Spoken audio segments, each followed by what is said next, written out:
Ravan film गोटे मोर जोटा release होगा जाऊँगी ए वर्ष दशहरा रिलीज होगा प्लानिंग अच्छी आमर तार टीजर ही 25 जनवरी आसी तार डायलॉग कहूँ चाहिए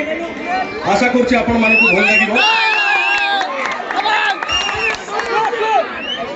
समाज में बहुत जन लोक आम चारि पाखे था आमर आमर निज स्वार्थ पे आम व्यवहार करने ना नहीं जो व्यवहार सरी जाए तापर से पछ घुंचा दे मुह को भी अनाती से किसी चिंताधारा रखुवा चरित्र मान रावण फिल्म डायलॉग निज निजर फायदा पाई